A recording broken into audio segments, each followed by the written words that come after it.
Hola, hola. Aquí vamos a prender la camarita. ¿Cómo está, estimado profesor? Es un honor contar con su presencia en este humilde espacio de entrevista. No sé si me recuerda, nosotros éramos los chiquillos que lo entrevistamos de Fuxi en 2018, si no me equivoco, sobre el modelo educativo, el origen Sí, sí, de sí, su modelo. recuerdo. ¿Sí? ¿Se Ah, acuerdan de nosotros? ¿Cómo están ustedes? ¿Ah? Muy bien, excelente. En este momento estoy solo, pero los chicos están ahí trabajando en lo de ellos, haciendo algunos tesis Ya, y en eso. muy bien. Eh, ¿Cómo está? Bueno, bien, en la Bien. medida de lo posible. Todavía bien, habría que decir. ¿Está bien la salud? Sí, felizmente. Excelente. Me alegra escucharlo. Espero tenerlo muchos años aquí con nosotros. De verdad es mi profesor de historia favorito, así que me doy la libertad de decírselo.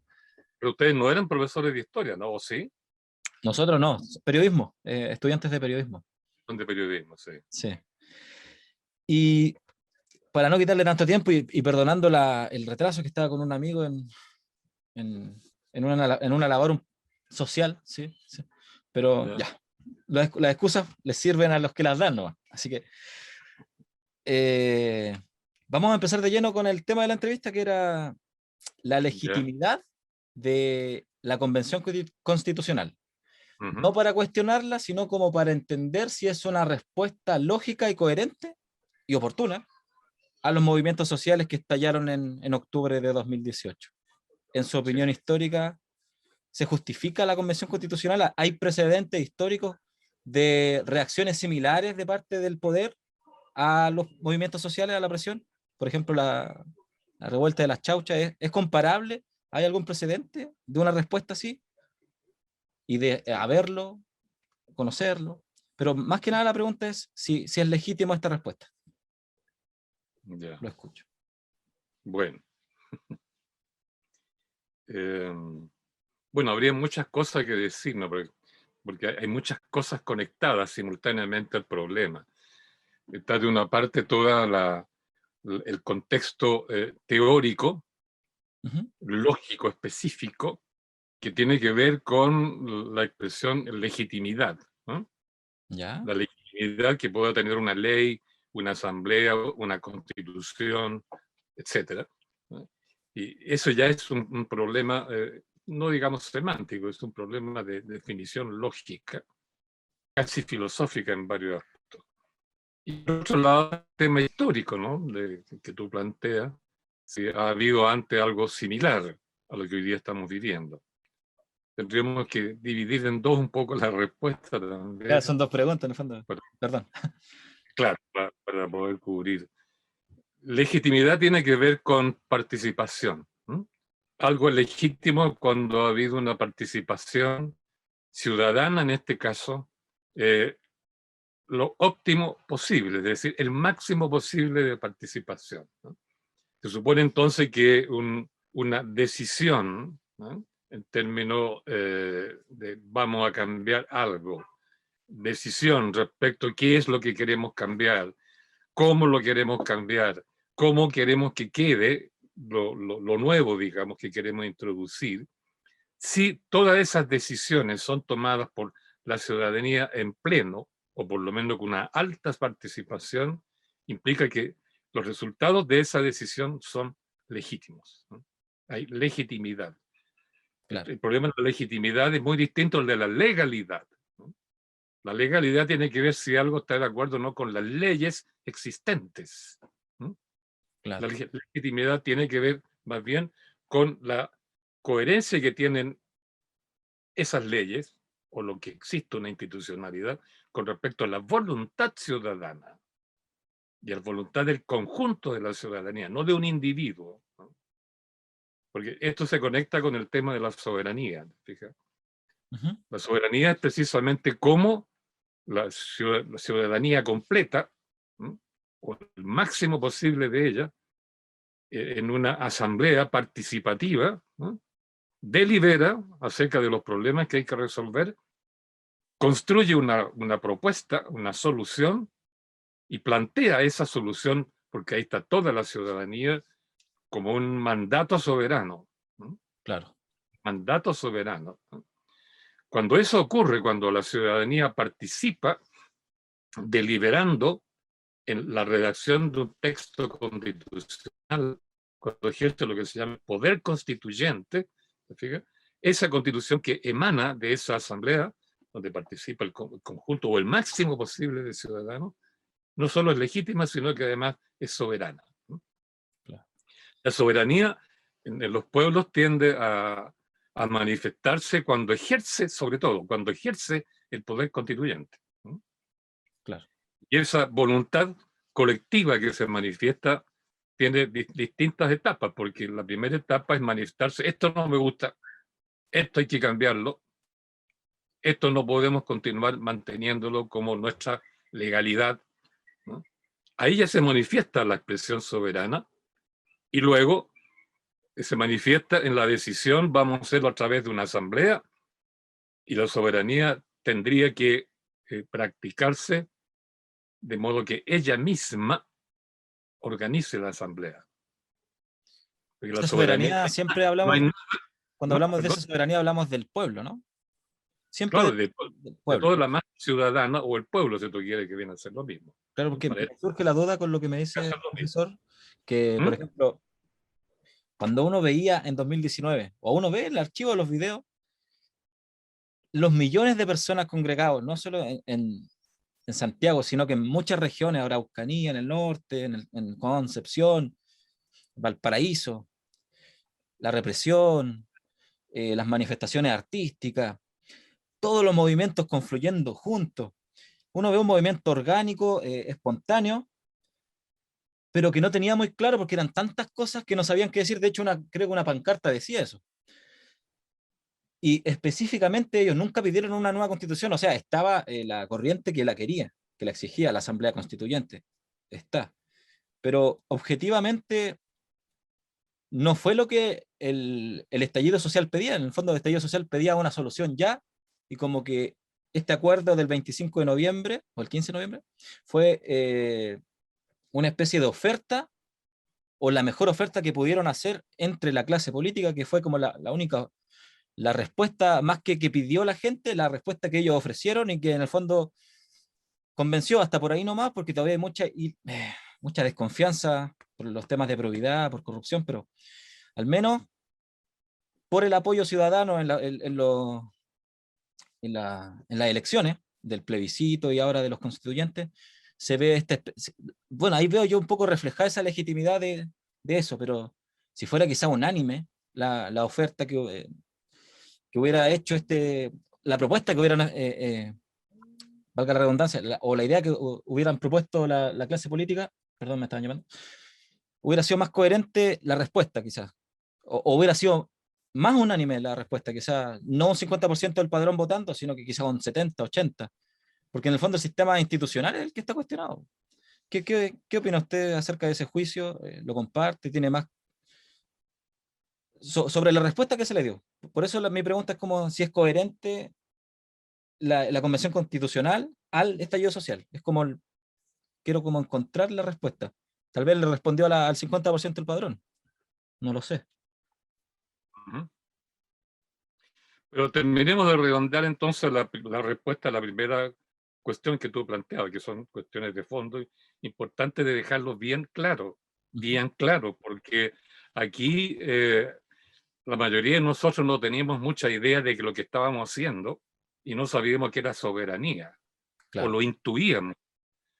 Pero si lo intuíamos no teníamos claro cómo opera la soberanía, porque nunca antes lo habíamos aprendido, ni teníamos recuerdo de haberlo hecho. Entonces, lo que te quiero señalar es que una manifestación de soberanía fue claramente el estallido del 19 de octubre. ¿Por qué razón? Porque ahí se vio la unión del pueblo. Ahí no fue por banderías políticas, ni por clases sociales, ni por reivindicaciones gremiales, ni nada de eso. Fue una cuestión más de fondo, donde estaban todos unidos. Claro. ¿No? Y por eso no aparecieron los partidos políticos, fueron rechazados, no hubieron bandera de partido político, ¿verdad? Ahí, cuando se produce esta unión de la ciudadanía y del pueblo en su conjunto, eso es, ahí aparece en acción la soberanía, ¿te fijas? Pero como un rechazo, porque lo que indudablemente del 18 de octubre, varias semanas después, era un rechazo a un montón de cosas, ¿no? Y el rechazo se manifestó destruyendo lo que no nos gustaba, aunque suena simbólicamente en las estaciones del metro, lo que fuera. Da lo mismo. Ese era un no. Esto es lo que no queremos, ¿no? Pero el paso siguiente era que eso se manifestara como una voluntad propositiva. ¿Qué queremos? ¿Qué vamos a hacer? ¿No? Y ya esto se venía planteando de antes, ¿no? La idea del proceso constituyente no era solo del 2019, eso venía del 2013, 14, 15. Claramente ya de antes, si seguimos la pista en detalle, ¿no? Entonces, ahí se produjo el problema de que cuando vino los estallidos de la soberanía popular, social, nacional, digamos, se manifestó como un no gigantesco, ¿no? Que era tan profundo que los políticos se dieron cuenta que no era un movimiento de masas simple, eso no era un movimiento de masas, eso era un movimiento ciudadano, que es muy distinto al movimiento de masas, ¿no? Y es el momento en que se volvió a recuperar lo que se había planteado el 2014-2015, ¿verdad? La idea del proceso constituyente y el cambio de la constitución. Pero con esta vez salió una masa de gente en la calle, una masa ciudadana decidida, unida, excluyendo los partidos, No que militante, los claro, políticos, los políticos entendieron claramente que la cosa no iba para ellos, no lo iban a aplaudir, era contra ellos. tal cual. Y hay que, para salvar su vida, digamos, su vida política, salvar su gremio, porque en el fondo es un gremio la clase política, ¿no? Corrieron, porque literalmente corrieron desesperadamente en la noche del 15 de noviembre, ¿verdad?, a proponer una norma, rayaron la cancha, ¿verdad? Claro. Rayaron la cancha, establecieron normas para que canalizar ese proceso constituyente que está recién surgiendo, ¿sí?, del alma profunda y de la memoria histórica de la ciudadanía, para de alguna manera controlarlo. Es como la figura de alguien que le pone riendas a la soberanía, ¿no? Es una imagen, pero esa es la idea de los políticos, y le pusieron riendas, ¿no? Claramente, pues. Entonces, ahí se ve, ahí cabe la pregunta, ¿qué pasó entonces con la legitimidad? Cuando la legitimidad se estaba manifestando, ¿no?, progresivamente en las calles y en el pensamiento, vienen los políticos y conforme las leyes, la Constitución, incluso violando la Constitución, porque la Constitución no dice nada, que los políticos tienen que regular cómo funciona un proceso constituyente, ¿no? Por eso tuvieron que modificar, reformar la Constitución para poder hacer valer su propuesta, su rayado de cancha, ¿no? Claro. Entonces, en ese momento, la legitimidad, creo yo, comenzó a perderse, y porque entró ahí a tallar prepotentemente la representatividad, no la legitimidad, ¿no? Claro. Y ahí se produce una especie de acuerdo tácito, una transacción tácita. Fue un tira y afloja. Recuerda que estaban cancelando el alza del metro como primera medida para calmar un poco las aguas, y así hasta que llegaron a la oferta del 15 de noviembre.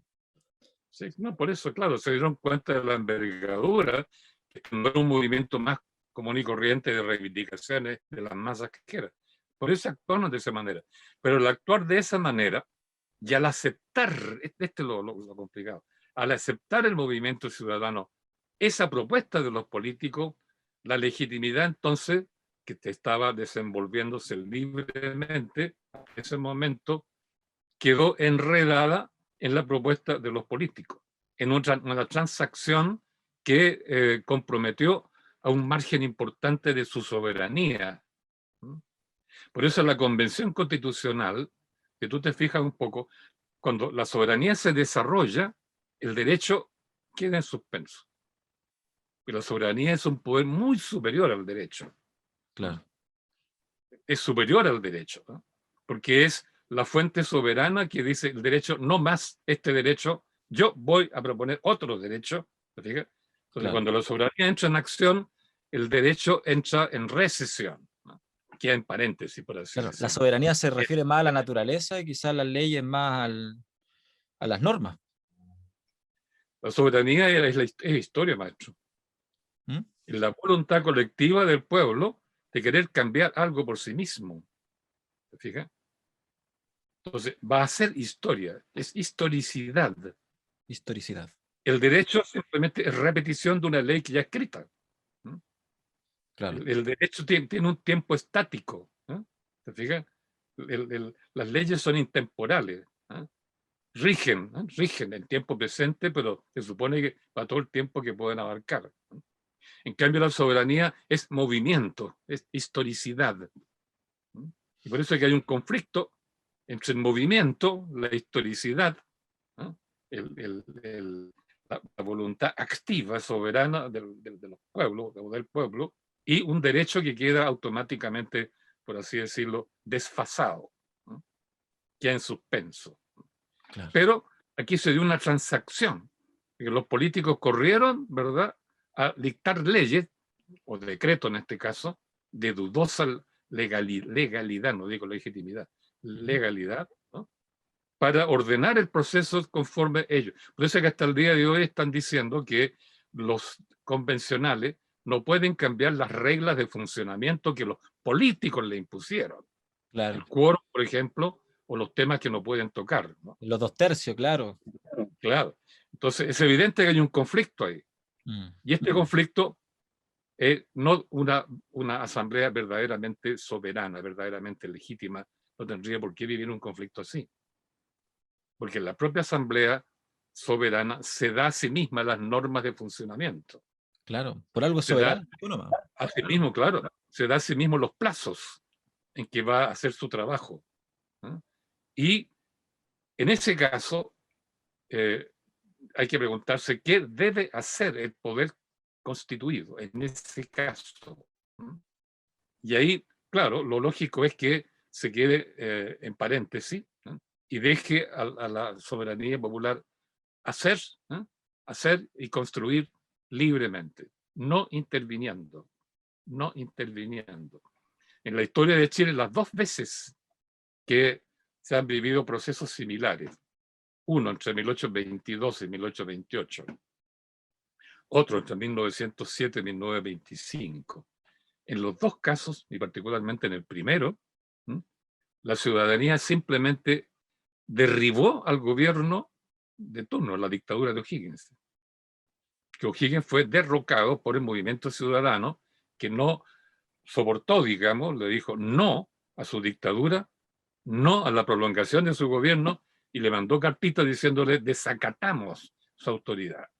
Y luego movilizaron un ejército para hacer valer esa decisión. ¿Te fijas? Entonces, se suspendió el gobierno, se derrocó el gobierno para que el proceso pudiera seguir libremente su curso. Y por eso los pueblos de ese tiempo, la ciudadanía de provincia especialmente, eligió como director supremo a Ramón Freire. El general Ramón Freire era partidario del proceso, apoyaba la soberanía popular. Entonces, en ese caso, cuando apareció la soberanía en acción, ¿verdad?, se sacó de encima la dictadura de O'Higgins y nombró otro director supremo que favorecía el movimiento popular, ¿no? Entre 1924 y 25, cuando culminó el proceso constituyente, los militares, ¿no?, mandaron cambiar al exilio al presidente Alessandri. Cerraron el Congreso Nacional y mandaron a los políticos a su casa. Y entonces ellos mismos convocan a una asamblea constituyente. En los dos casos, te fijas, el poder constituido, cuando entra en acción la soberanía, el poder constituido o es eliminado, o simplemente se le ignora, o se nombra otra persona, una especie de gobierno provisional que apoye el proceso constituyente, que no lo estorbe. Pero aquí, con la decisión de los políticos, el gobierno quedó intacto. ¿Fíjate? E incluso quieren hacer valer la Constitución del 80 para, de alguna manera, regular, controlar reglamentar la Convención Constitucional, ¿no? Y ahora con gran pompa están todos, ¿no es cierto?, proclamando candidaturas de senadores, diputados y presidentes las próximas, como si nada hubiera pasado. Claro. Lo lógico es que después del 18 de octubre, y cuando se quedó claro que este movimiento quería un cambio constitucional profundo, refundar Chile, como dijo Elisa Loncón, lo decente, lo cívicamente decente, es que el presidente Piñera o bien hubiera renunciado o se hubiera declarado a sí mismo este gobierno en una situación de provisionalidad, ¿no? Cosa que no Y por hizo. lo tanto, no pretender gobernar la convención, sino precisamente abrirle camino. Y esta actitud de querer, cuando se dio cuenta que ya el 80% de la ciudadanía quería cambio profundo, fija, y luego con las elecciones se dieron cuenta que este gobierno y la derecha tiene 36 o 37 convencionales de sus propias filas. Entonces, claramente el gobierno está haciendo una política obstruccionista. Esa es la palabra que se usó en otras épocas, cuando los gobiernos no querían dar paso libre a la soberanía popular. Y ese obstruccionismo se notó, tú lo sabes, el intento por regular, ponerle normas encima. Segundo, de evaluar su importancia, hacer funcionar la sesión inaugural, meterla dentro de una carpa, maestro. Una carpa de circo.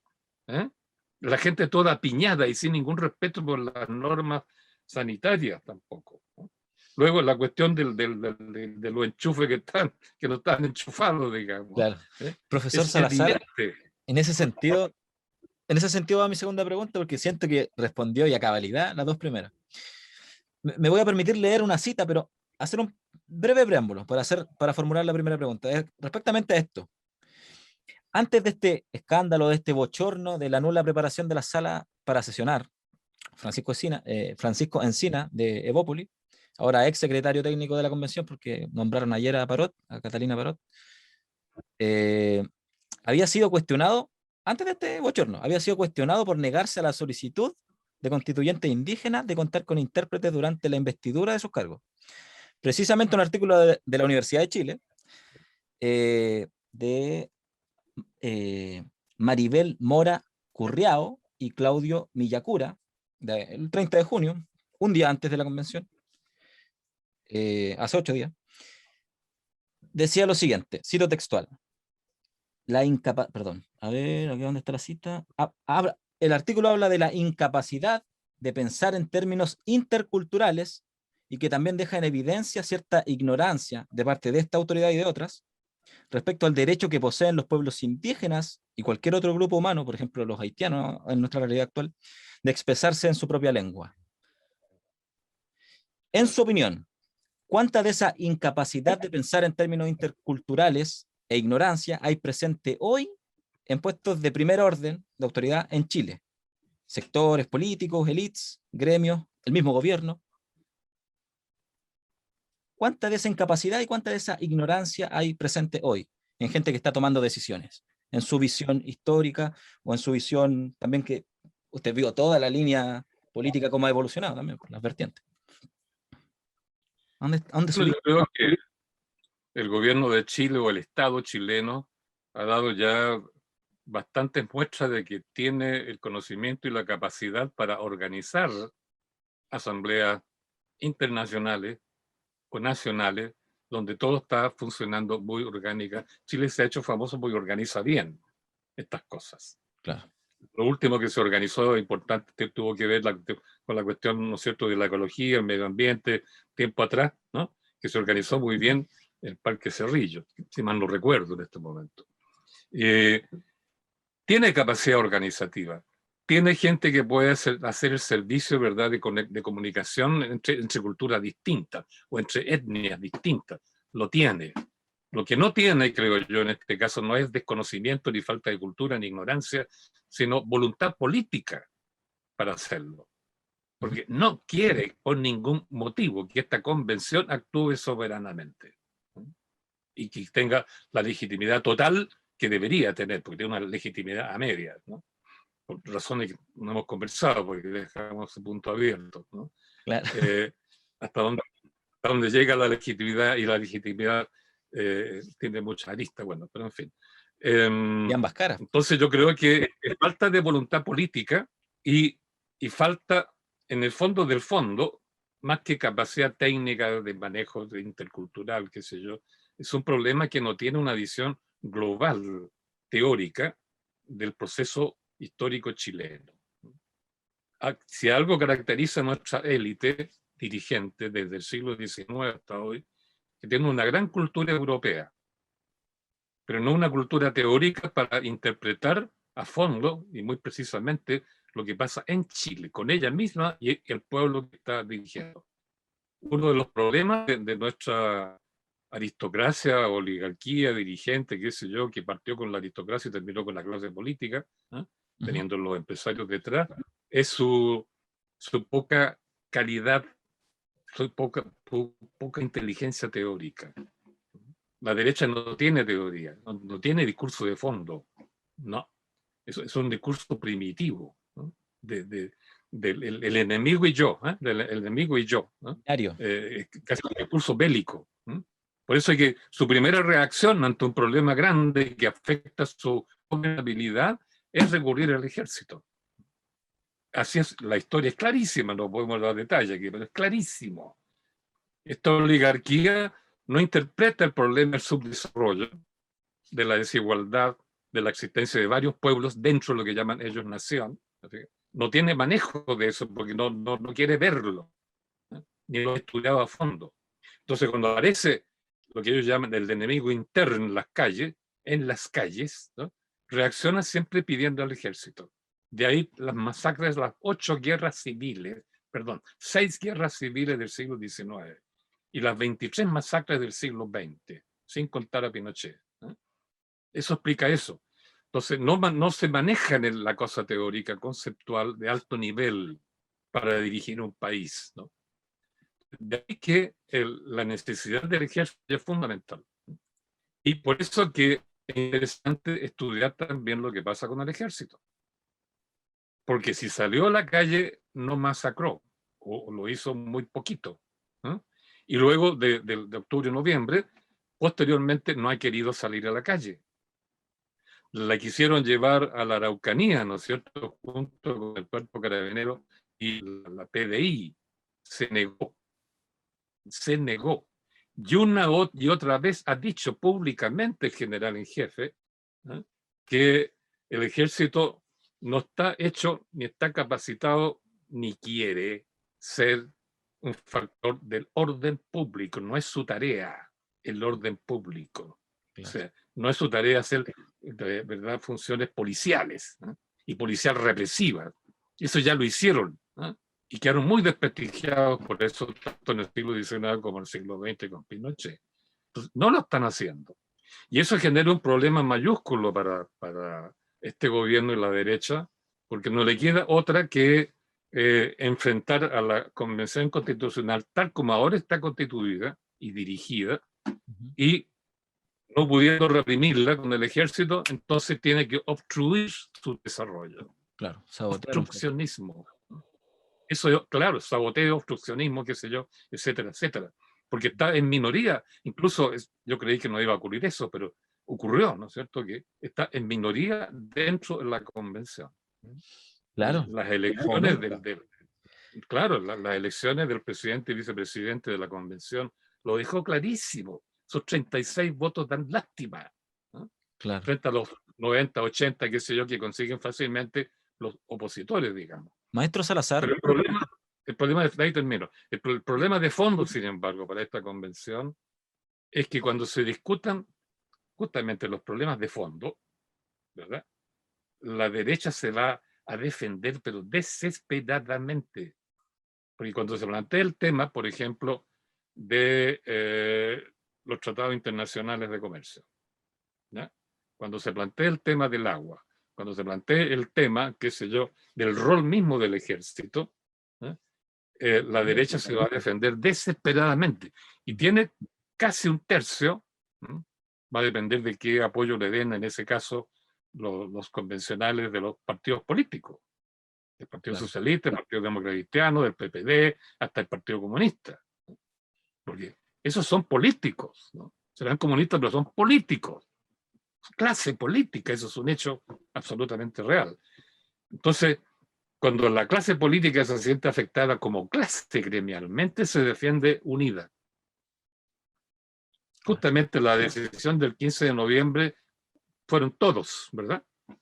Todos. El Partido Comunista no participó, pero de hecho después se sumó a Claro. esa decisión. Se sumó cuando ya agregaron los escaños y la Claro, exacto. Entonces, Ujú. cuando se plantean esos problemas de fondo, ahí se va a plantear otra vez el tema de los 2/3.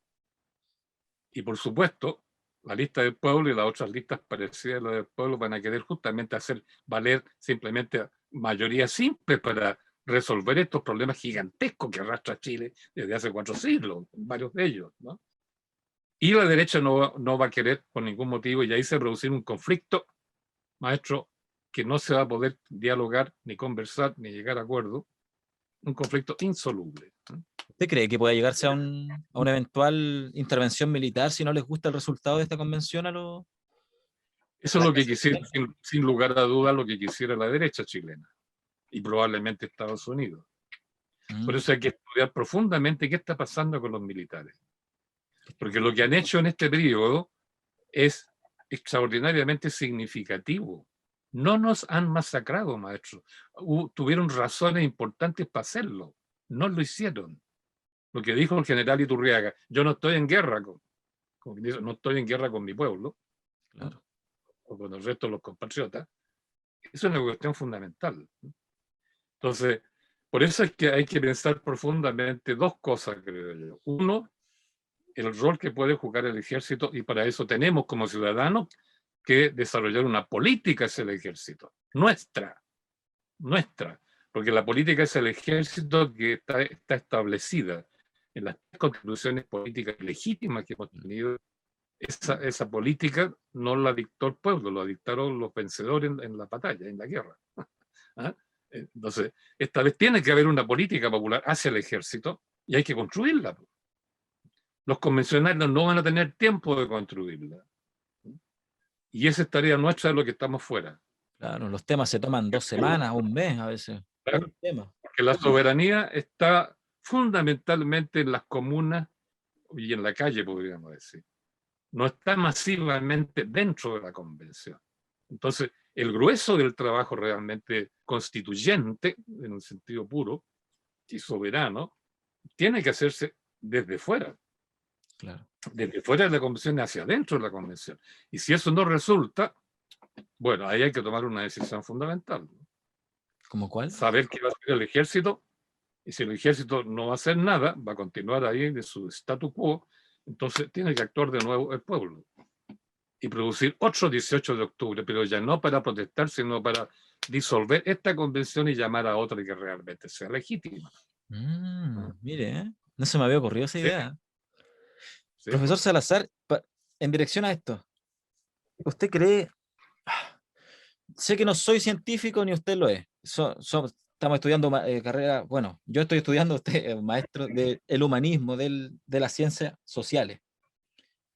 Pero la pandemia, políticamente, cómo se ha gestionado políticamente?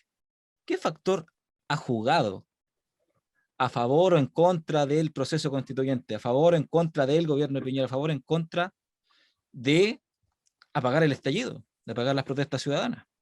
¿Qué rol ha jugado la pandemia? Desde lo político, desde las decisiones políticas. No nos metamos en si existe o no, si hay variantes acá, cuál es el origen, no entremos en ciencia, sino que en cómo se ha gestionado políticamente, porque llamamos a todos a vacunarse, todo eso, bla, bla, bla, distanciamiento físico, todo, medidas, pero lo político e histórico. Bueno, hay dos cosas en lo que tú estás diciendo, ¿no? De una parte es cómo ha sido la política sanitaria, digamos, frente a la pandemia. ¿Cómo ha Claro, sido la en libertades gubernamental? individuales, en decisiones. Y ahí, bueno, un par de cosas muy simples nomás. Yo creo que respecto a la pandemia propiamente tal, o sea, al virus, ¿no? Propiamente tal, del COVID-19, la política ha sido relativamente, digamos, convencional. como casi en muchos países del mundo ha sido muy similar. Lo único mejor que ha sido la rapidez con que se actuó para vacunar a la población. Yo creo que hay que reconocerlo, que la actuación del gobierno fue casi óptima, ha estado entre los países más de vanguardia en ese sentido, junto con Israel y qué sé yo, otros países, ¿no? Claro. Ya. Pero eso es una cosa, ¿verdad?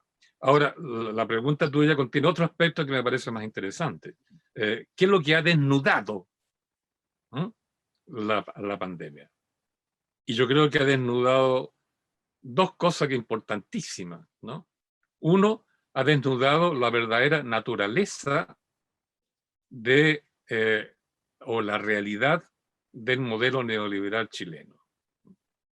Porque bastó esta pandemia para dejar en claro que el 60% más o menos de los contratos de trabajo en Chile son precarios. Son precarios. O son temporales, o son honorarios, y en cualquier caso dependen de que lo que decida el empresario, porque las necesidades de la empresa con respecto al contrato de trabajo son, en el Código del Trabajo nuevo, son absolutamente dictatoriales, maestro. Dictatoriales. La necesidad de la empresa es un poder en este momento imbatible. Por eso que el grueso de los contratos de trabajo son precarios, porque al ser precario, la empresa los echa y no hay posibilidad alguna de defenderse. No hay posibilidad alguna de defenderse. Entonces, ¿qué esconde el trabajo precario? ¿Verdad? Uno, que tú no sigues una carrera profesional, ocupacional, porque estás teniendo trabajos precarios por ahí, estás picoteando en distintas partes, y la historia laboral de cada persona que uno conoce revela eso, ¿no? Picoteo, ir para allá y para acá donde se puede agarrar, ¿verdad? Entonces, tiene trabajo esporádico, trabajo temporal, que se larga, ¿no? Pasan años con trabajos temporales, ¿no? Entonces, claro, eso significa un ingreso salarial constante bajo, bajísimo en realidad, ¿no? Todos sabemos que el salario mínimo acá no alcanza para vivir, ¿no? Entonces, ¿cómo resuelve el problema de la pobreza el modelo neoliberal? Porque esto es pobreza en el fondo. Lo resuelve con el crédito, créditos de consumo. Endeudamiento.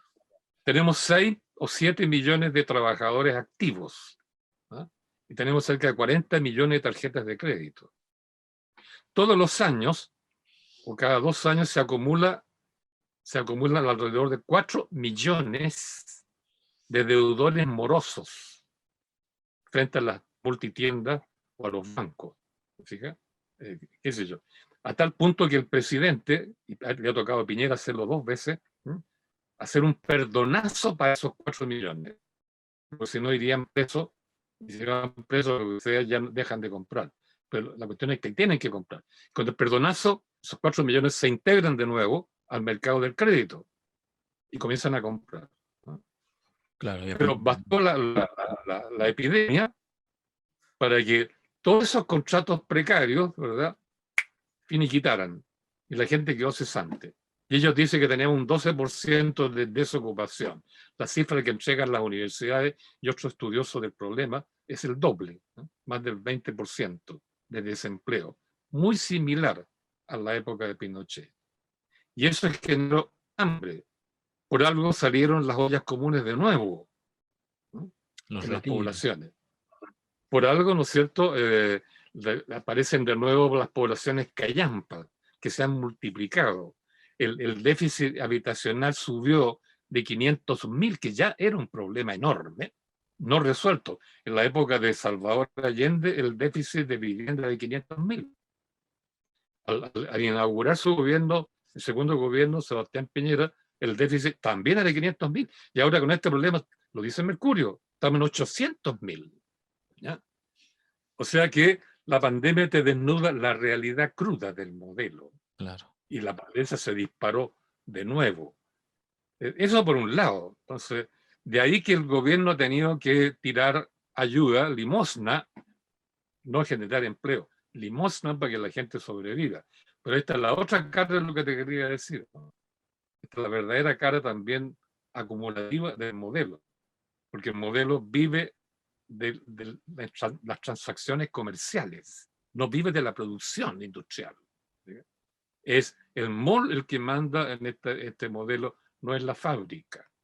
Entonces, la escuela. claro, ellos saben que si lanzan dinero al mercado, ¿no?, la gente con la plata compra.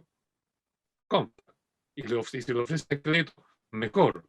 Entonces ellos, claro, justo bajo el pretexto de que están ayudando a la pobreza, que es una ayuda social, ¿verdad?, que los préstamos que hacen, o que los créditos que abren, etcétera, etcétera, etcétera. Y el Estado ha gastado como 12.000 millones de dólares en esto, ¿no? Lo tiran al mercado, pero ellos saben muy bien que esa plata va y vuelve, ¿no? Sale de los fondos de las arcas fiscales, va al pueblo, el pueblo compra y llega a los bolsillos de vuelta de los grandes mercaderías banqueros, ¿eh? Por eso que están vaciando las FP y hay un proyecto que quieren vaciarla por completo, ¿no? Claro, Porque son aproximadamente 130.000 millones de dólares que tirarían la FP para afuera, probablemente van a hacer lo mismo después con la ISAPRE, y eso pasa a los bolsillos del pueblo. Y el pueblo va a estar feliz como 2 años con plata en el bolsillo y comprando automóviles que se han disparado, ¿no es cierto? La venta de automóviles ha subido como 300%, ¿no?, últimamente, ¿no? Hace poco veían ¿Y dónde va esa plata? Sí, sí. La plata pasa por el bolsillo del pueblo y se va ¿no es cierto?, a los bolsillos de la vendedora de autos, ¿eh?, etcétera, etcétera. Vuelve, y vuelve esta vez al bolsillo de la oligarquía. ¿Y qué está haciendo la oligarquía? Se está yendo del país, pues. Está sacando sus capitales al extranjero. Y se están cambiando porque no pueden solo mandar la plata, ahora está más complicada la cosa. Tienen que vivir afuera para tener afuera los capitales. Entonces, están preparando su fuga, maestro. Y la fuga va esta vez acompañada de grandes bolsas de dinero que van a llevar a su espalda, producto del vaciamiento de la AFP, probablemente de la ISAPRE, y la gran ayuda que los fondos de los fondos ciudadanos están también entregando a los que llaman pobres, ¿no? Claro. Etcétera. Entonces, la pandemia, maestro, ha desnudado el excremento que hay detrás de este modelo, que simplemente lo que ha hecho es crear la ilusión de que no somos pobres porque consumimos, pero consumimos porque nos ofrecen crédito y vivimos endeudados, ¿verdad?, con tasas de interés que suman anualmente entre 30 y 40%, que es usura por donde se la mire. Entonces yo creo que la pandemia ha ayudado a desenmascarar la realidad del modelo, y esto permite entonces que la ciudadanía tenga mejores antecedentes para pensar sin la engañifa que el modelo le hace con su oferta de crédito y tarjetas de crédito. Pero claro, si tú te fijas un poco, la plata de la AFP ahora se ha traducido en una compra digamos, desorbitada de automóviles viejos y de automóviles nuevos. Todavía el consumismo nos marca. Y eso hay que hacer claridad al respecto, porque el consumismo no resuelve el problema de fondo del país, ¿no?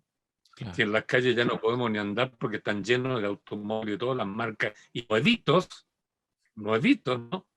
En contraste con Cuba, que circulan puros autos viejos de los años De los 50 y 50. 60, Sí. aquí son todos nuevos, ¿verdad? Y eso genera un traffic jam, dicen los gringos, una congestión vehicular espantosa, pero la economía no está sana, está absolutamente podrida, ¿no? Entonces, con mayor razón, yo creo que el trabajo nuestro desde fuera de la convención y el trabajo de los que están dentro de la convención se va a ir complicando más y más y más, a medida que estos problemas vayan quedando absolutamente claros. Profesor Salazar,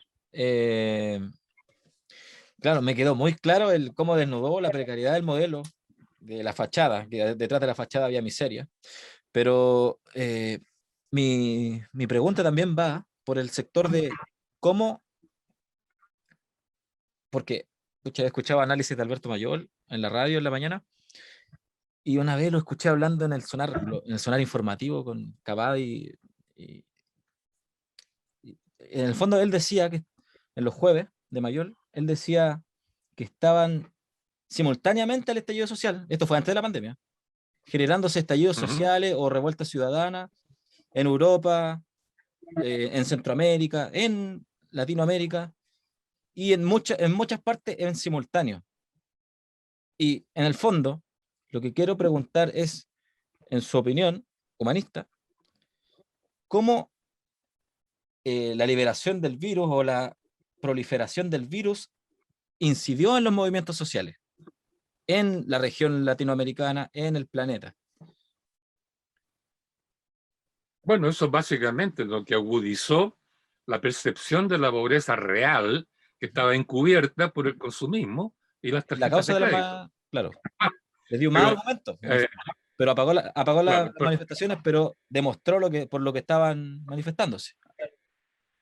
en Algo. los países ex colonia como nosotros, Ujú. tercer mundo y particularmente América Latina, que fuimos colonia, ¿eh? El modelo neoliberal en el fondo es una fachada falsa para ocultar el subdesarrollo que sigue latente. No tenemos industria. Claro. De estos 480.000 automóviles nuevos que se compran en Chile al año, ¿verdad? Ni uno es producido acá, ni siquiera armado acá. Vendiendo México cobre tiene, para comprar tuberías de cobre. México tiene armaduría, Brasil tiene armaduría, Argentina tiene, pero ni siquiera Chile no tiene nada de eso. Ni siquiera eso. ¿No? Entonces, en estos países, ¿verdad? El modelo neoliberal es una cortina de humo para tapar una realidad espantosa. En otros países, el modelo neoliberal que tiene industria y tiene desarrollo está en crisis también, pero fundamentalmente por razones políticas. El rechazo, yo creo que eso es lo que estaba diciendo Mayor, supongo yo, ¿no? Ujú. Porque eso es lo que es real. En el mundo desarrollado hay un rechazo a la clase política que es también universal, es universal. Eh, es un fenómeno que viene más o menos del 1980 o 2000 en adelante, según el país. Y hay una enorme literatura crítica de la oligarquía política, de los partidos políticos, de la demagogia y de los escándalos que normalmente están dentro de esta clase social, de esta clase gremial, digamos, ¿no? Y esa es una forma de atacar el modelo también. El problema es que en esos países, como no hay subdesarrollo económico, no hay una masa marginal gigantesca como hay acá, eh, no han desarrollado digámoslo así, una ira, una rabia profunda con todo lo que significa el modelo actualmente, como ocurrió en cambio sí en Colombia y en Chile. Claro. Y en ese sentido hay un relativo consenso de que Chile, lo que ocurrió en Chile desde el 2019 en adelante, está interpretando a todo el mundo. ¿Mm? No solo en América Latina, también en Europa. Entonces, este experimento que está ocurriendo acá es una especie de laboratorio, un experimento que puede ser muy significativo para el resto del mundo, porque la odiosidad hacia la clase política es universal, pero en Europa no se manifiesta con una acción decidida, categórica, revolucionaria, porque están económicamente bien. Acá no. Allá la pandemia desnudó una serie de problemas, pero no descubrió una pobreza ya en estado de agonía, ¿no? Como ocurrió acá, ¿no? Que salvarle la vida a la gente le tiran plata, ¿no? Desde el gobierno. Entonces, claro, el mundo entero está criticando esto y Chile lleva una cierta, no digamos que va en la vanguardia, va adelante de este proceso porque aquí se acumuló una cantidad de problemas no resueltos y rabias profundas que impulsaron el estallido de octubre y todo lo que vino después. Entonces, Claro. eso es real. Yo mismo, sin ser de ninguna manera un intelectual internacionalizado, recibí invitaciones de Colombia para explicar algo que a ellos les pareció muy importante, que en Chile la tendencia es que los ciudadanos están consolidando un poder local, un poder comunal. Quieren descentralizar el Estado, quieren reconstruir el Estado sobre la base de una voluntad colectiva local, comunal. Por eso la soberanía, tú sabes, funciona óptimamente en lo local. En cambio, lo nacional nunca ha operado, ni siquiera óptimamente, porque es el mundo de la representación, ¿no?, de los políticos y de las leyes ilegítimas en la mayor parte de los casos. Entonces, esto que es nuevo en Chile, ¿no?, bueno, no es, digamos, está surgiendo en Chile, quiero decir, lo están considerando muchísimo en Colombia, porque entidades del gobierno, inclusive, que están vinculadas con los trabajadores, querían informarse mucho más de esto, como quien dice, de las bases del poder popular, ¿no? No guerrillero, sino un poder popular local que controla todo, ¿no?, desde lo económico, ¿verdad?, de lo sanitario, a lo político. Entonces, en ese sentido, claro, yo estoy de acuerdo con Mayor que este es un fenómeno mundial que viene por lo menos, tiene 30 o 40 años para atrás, pero que estaba latente, ha estado latente por todas partes, ¿no? Tuviste las enormes manifestaciones en Estados Unidos cuando mataron a este George Floyd, negrito, sí. claro, ¿verdad? Que todas las ciudades, pero masas y masas de gente, ¿no? Y eso contra el sistema por la cuestión de la esclavitud y los negros, qué sé yo, pero revela la cantidad de gente que está descontenta con el sistema, ¿no? Entonces, eso es cierto. Pero lo que pasa en Chile, repito, va un poco a la cabeza, históricamente hablando, Sobre eso, porque profesor, se propone crear para que, otro régimen, otro sí, régimen. sobre eso mismo, este movimiento de base social, este movimiento espontáneo, no guerrillero, pero social, eh, podría comenzar a articular, liderado tal vez por Chile y Colombia o varios países de la región que se sumen en esa dirección, podría generar un poco, no sé si estoy uniendo peras con manzanas, pero podría crecer de tal manera y podría tener la legitimidad, la confianza y la articulación necesaria para unificar de cierta forma la región latinoamericana. Ujú.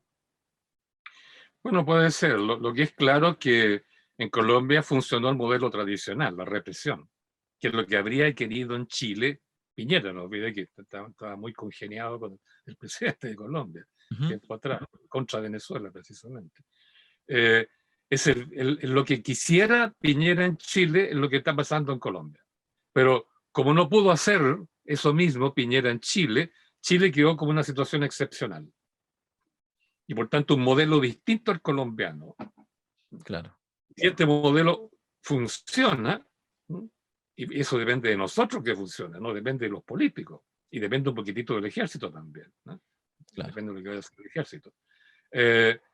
Es muy importante entonces que sigamos adelante con esto, con iniciativa, con energía, con sabiduría, que no basta con pelear, con sabiduría para construir la alternativa completa, porque es un modelo único. Es muy distinto al venezolano, muy distinto al colombiano, muy distinto al boliviano, es distinto al ecuatoriano inclusive, ¿eh? Y en Europa no hay nada parecido. Entonces, los ojos del mundo van a estar puestos en lo que vaya a ocurrir en Chile. Y yo creo que la elección de Elisa Loncón fue muy significativa en ese sentido. En ese sentido. Tal vez ella no va a ser como un factor fundamental en la orientación del proceso en esta dirección, ¿te fijas? Que lleva al éxito. Pero simbólicamente lo es, aunque no haga nada.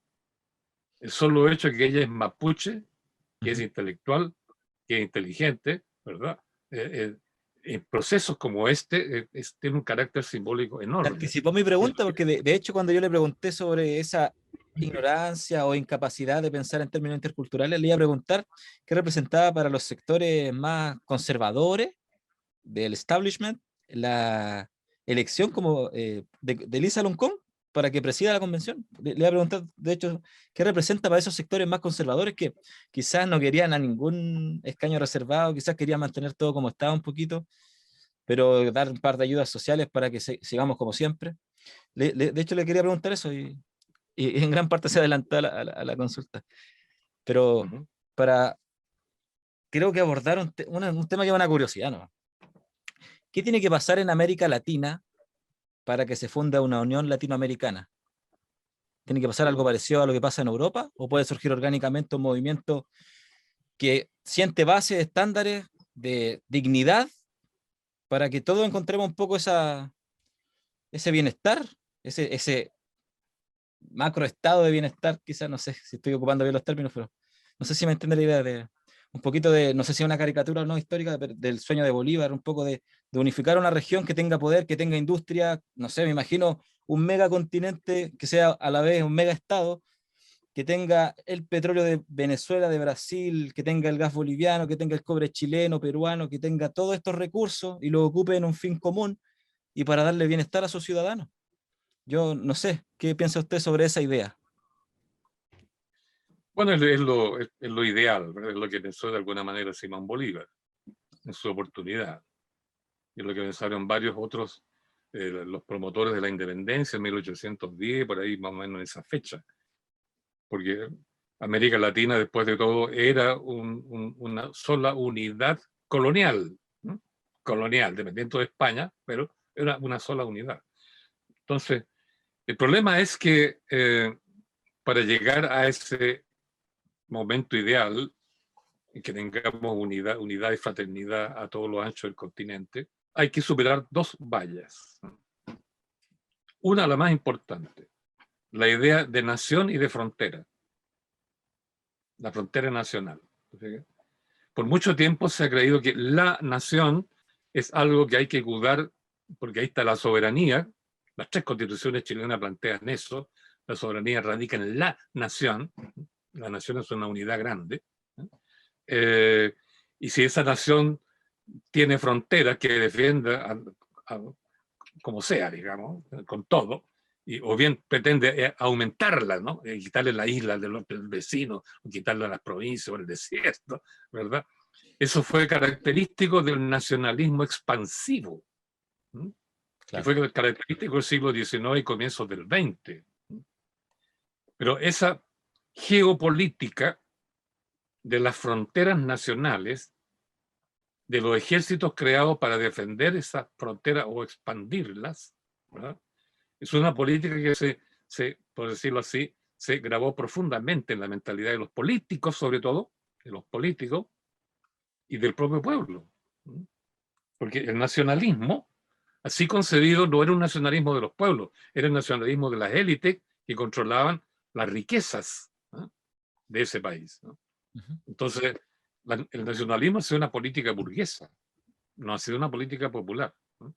Claro. En cambio, desde este siglo, fin del siglo XX y comienzo del XXI, estamos observando un fenómeno nuevo que es bien interesante y que es mundial, la enorme emigración de los pueblos, ¿no? La inmigración de los pueblos árabes y musulmanes hacia Europa, los turcos Refugiados, claro. también, hacia Europa, claro. La inmigración de los pueblos europeos hacia Australia, por ejemplo, ¿no? Ha sido una colonia que ha recogido inmigrantes europeos toda su vida, ¿no? La inmigración de los de América Central hacia Estados Unidos, de mexicanos de Estados Unidos, la inmigración de colombianos, venezolanos, bolivianos, ecuatorianos, qué sé yo, hacia la parte sur de América.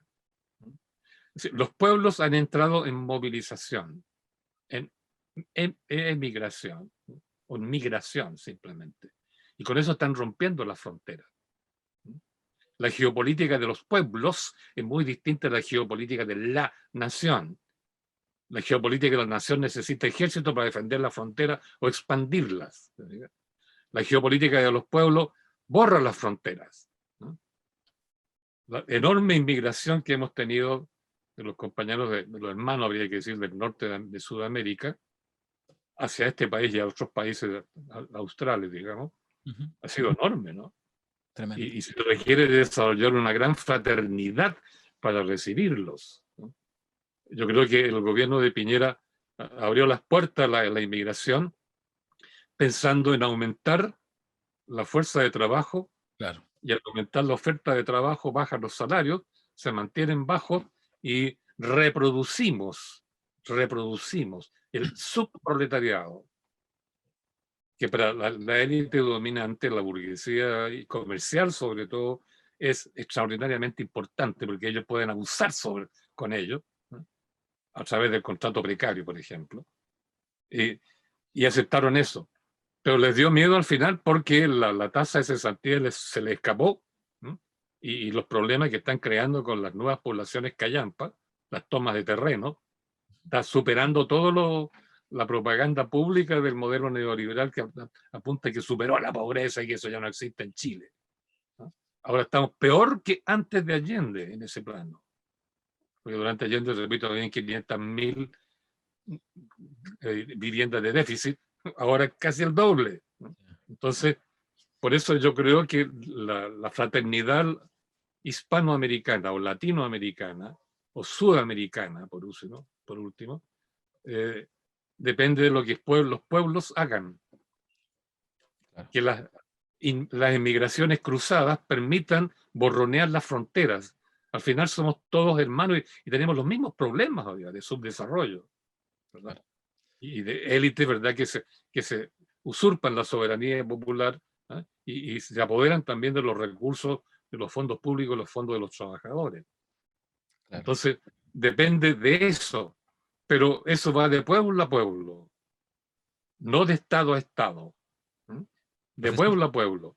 Por sí, eso es que es bien significativo lo que pasó con esta convención, porque por primera vez las etnias, los pueblos indígenas están unidos con el pueblo chileno. justamente lo quería llevar a ese sector, porque si es que fue a la Plaza Dignidad o Plaza Italia, como se le llama, o lo vio en las noticias o lo vio en YouTube o donde sea, había una particularidad. eh, Había muchas banderas mapuche, que quizás no es mapuche, no es la bandera, la bandera no se creó porque no tenían concepto de bandera, pero no se creó con ellos hace 500 años, hace 13.000 años, hace 7.000 años, no sé. Pero esa solidaridad de los mestizos hacia los... Estoy muy familiarizado con el término mestizo desde su entrevista, de hecho. De los mestizos hacia esa solidaridad hacia los pueblos indígenas. Tal vez, porque, a ver, ¿cómo lo expreso? Porque eso se expresa también en la elección de Elisa Loncón, a mi parecer. Porque, por ejemplo, esa solidaridad que se vio con las banderas mapuche, los escaños reservados que se metieron, el movimiento indigenista, no sé si se dice así, o de todos los pueblos, no era visible, no era muy visible, pero está siendo representado por unos mestizos que no son ni tan Cristóbales Colón, ni tan Lautaros o tan Galvarinos, pero que tienen una particularidad, una similitud, que no han estado yo, no, bueno, yo particularmente no creo en la clase alta y baja, sino no creo en la lucha de clases en el sentido de ricos y pobres, sino que en los que gobiernan y los gobernados. Y en ese sentido, los mestizos con los indígenas nunca fuimos los que gobiernan. Y de ahí quizá esa carencia de identidad de hace 500 años nos asemeja, nos acerca a estos pueblos. Por eso, de hecho, el primer foco de esta entrevista iba a ser la ausencia de, por ejemplo, los ONAS o muchos pueblos que se han extinto por el mismo mestizaje, la aculturación. En el caso de los ONAS, que era una supuesta masacre, extinción, fumigación en Tierra del Fuego. Y quería preguntarle en ese sentido, eh, con los datos que tenga, da lo mismo si no hay mucha información, eh, ¿qué representa la figura de una mapuche presidiendo la nueva constitución de Chile, teniendo en cuenta todo este contexto de los mestizos sin identidad, representando a unos pueblos sin defensor, sin voz, que ahora tienen, que les toca hablar en el fondo? Después de 500 años les toca hablar. ¿Qué representa una Elisa Loncón ahora en un proceso así, de tremendo? Bueno, como dijimos, tiene un valor simbólico enorme. Ahora, un valor práctico, político, dentro de la convención no va a ser determinante. No va a ser determinante. Además, su propio discurso, el discurso de todos estos pueblos, es un discurso estrictamente en 80% indigenista. Si algo se ha caracterizado del pueblo mapuche a lo largo de la historia, es que ellos han luchado para sí mismos, ¿m? Y no han apoyado nunca movimientos de, digamos, al pueblo chileno con respecto al Estado chileno.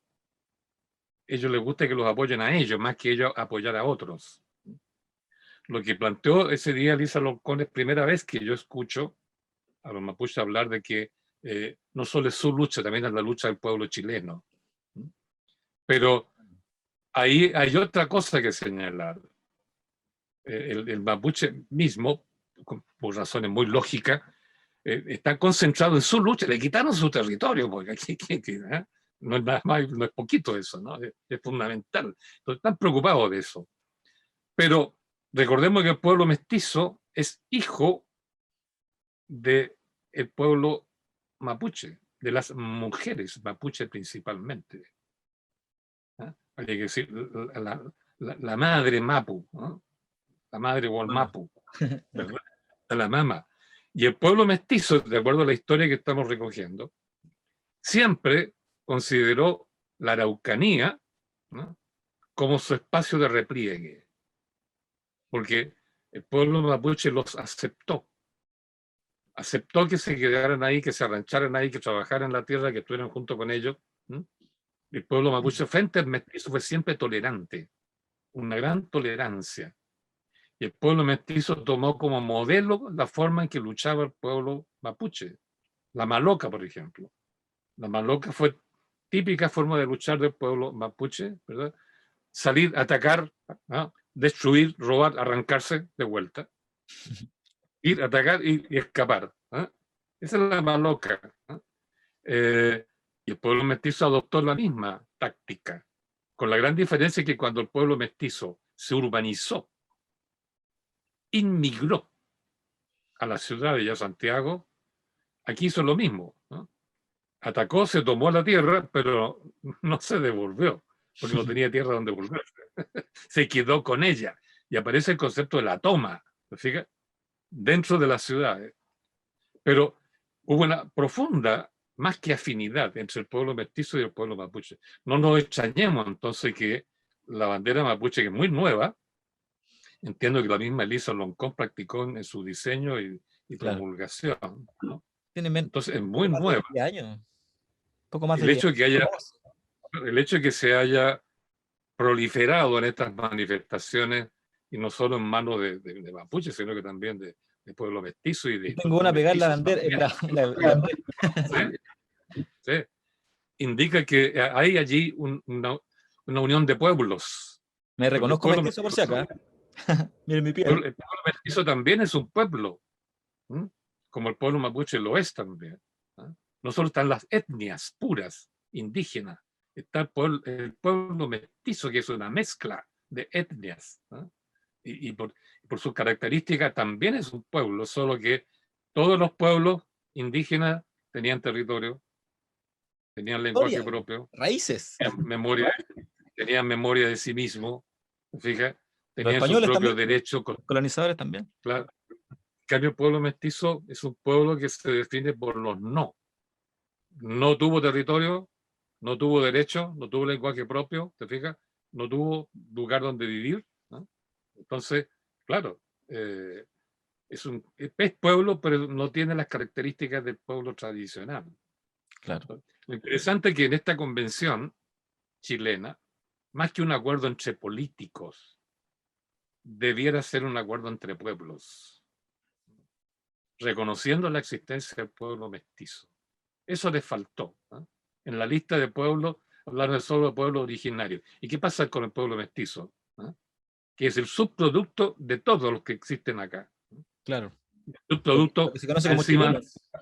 marginado, que claro, no tiene lo que tienen todos los demás pueblos originarios, lo que digo, territorio, lengua, tradición, etcétera, etcétera, ¿no? Hasta reconocimiento público ahora. No nos extrañemos que aquí no se reconoció la existencia del pueblo mestizo, una vez más, siendo la mayoría de la población chilena. Entonces, bueno, ahí hay mucho que No hay un pensar. escaño reservado ni para un ONA porque se extinguieron, ni hay para los mestizos porque nunca nos han pescado. Claro, estando por todas partes, ¿no? De la mayoría, pues. Claro. El grueso del vandalaje que dijo el presidente son mestizos. Claro. Y el vandalaje no es solo los el rotos. vandalaje del siglo XVII que está existiendo el vandalaje. Ha sido un actor. Perdón, maestro, le quería hacer la consulta antes de seguir de cuál es su tiempo, porque yo tengo todo el tiempo del mundo, pero si tiene cosas que hacer, yo tampoco lo quiero estorbar. Yo tendría que estar desocupándome ahora a las 8. Ya. O sea, Espera, 10 minutos más o 7 minutos más. ya. La última pregunta, o algo que usted quiera decir mejor en esta entrevista para que sea como una especie de conclusión de lo que hablamos hoy, más que una pregunta nueva. Lo único que yo diría es que hay que tener muy claro que la deliberación soberana acerca del problema que estamos tratando de resolver, no hay que pensar que va a ser monopolizada por la Convención Constitucional, porque carece de legitimidad al 100%. ¿Te fijas? Y porque los convencionales que allí están no los elegimos con mandato ciudadano. Los elegimos porque eran así o eran así, ¿te fijas? O porque ofrecían esto, ofrecían lo otro. En una convención realmente soberana, los que van allí, los constituyentes que van allí, van con mandato de la base. Y esta convención, ninguno lleva mandato. Lo elegimos como si fueran diputados corrientes. ¿Te fijas? Entonces, la deliberación que ellos están haciendo ahí, está bien, ¿no? Tienen que hacerla, van a profundizar y probablemente van a llegar a un conflicto, pero la deliberación con mayor razón debe continuar fuera de la convención, o sea, entre nosotros. Porque aquí está la soberanía verdadera. Están Aquí actuando está aquí la por fuerza, lo propio, claro. la fuerza Acción de social y bloque como los cultural, parlamentos. claro, o la fuerza callejera que en última instancia va a actuar para cortar los nudos que puedan producirse en este proceso.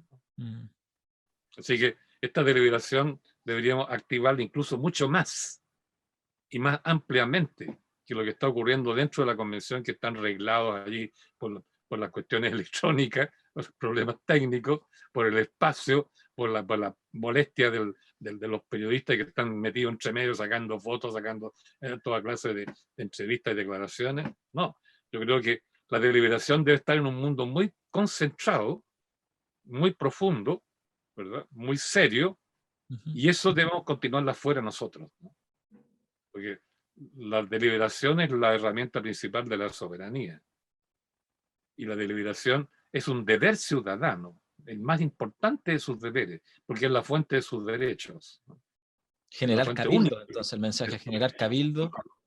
Y no solo eso, Ahora, asambleas locales, asambleas comunales constituyentes. asambleas nacionales constituyentes. No, comunales constituyentes. Comunales, ya, Claro, obvio. perfecto. Muchas gracias, señor maestro, eminencia, intelectual. El primer libro que leí de usted era Ser hijo guacho de la historia del siglo XIX. Un libro que me ha marcado, que es un libro no muy largo, que de hecho lo pueden comprar por ahí. No sé si original o recomienda no comprar, o recomienda comprarlo pirateado, como sea. El punto es que la información es muy valiosa y te ayuda a tener perspectiva de entorno y no solo ombliguismo. Y eso ayuda mucho. Y gracias a este gran profesor que ahora estoy reconociéndolo públicamente, abiertamente, tengo un poco más de perspectiva, una cosmovisión muy diferente gracias a su formación educativa, siendo que nunca ha sido oficialmente mi profesor. He seguido mucho su carrera, sus entrevistas, soy un fan, se puede decir, así que me siento honrado totalmente es un honor de verdad tenerlo aquí en una conversación personal o remota, pero en el fondo. Así que muchas gracias, señor Gabriel Salazar, Premio Nacional de Historia. Esperemos estar en contacto en alguna futura reunión, en alguna futura entrevista, en persona, si es que se acaba luego esta pandemia y podemos hacer más cabildo y armar asambleas comunales. Así que, muchas gracias, señor. Maestro, quería hacerte una pregunta. Y dígame. A ti. ¿Cuál es el destino de esta conversación, de esta entrevista? ¿Ustedes son un grupo, forman parte de un Honestamente, colectivo? la primera vez que lo entrevistamos era para un medio independiente que estábamos haciendo en paralelo de la U. Ahora solo, o sea, estaba haciendo un trabajo, pero ya lo terminé. Y ya, pero se me ocurrió para ese trabajo a entrevistarlo a usted. Y ya había hecho la solicitud, le había mandado un correo. Así que cuando me respondió, yo me ilusioné mucho y dije, ya, vamos, aunque no quede para el trabajo, va a quedar para la vida. Y de forma independiente, pero, o sea, lo hago como un poco más por conversar con usted. Es un canal para conversar con usted, ¿no? Porque al principio era un trío y ahora es un No, de hecho éramos un sexteto. llanero solitario. Ya. Sí, pero sí, seguimos en contacto con los chicos y vamos a seguir haciendo cosas en algún momento. Y van a seguir surgiendo cosas. Así que muchas gracias, estimado profesor. Que esté muy bien Hans, y ya nos veremos por ahí en la acción. eso espero. Muchas Chao, gracias. chao. Chao, chao. Y así concluye la entrevista con Gabriel Salazar. Un gran sujeto. Adiós, espero que les sirva toda esta información. Historia.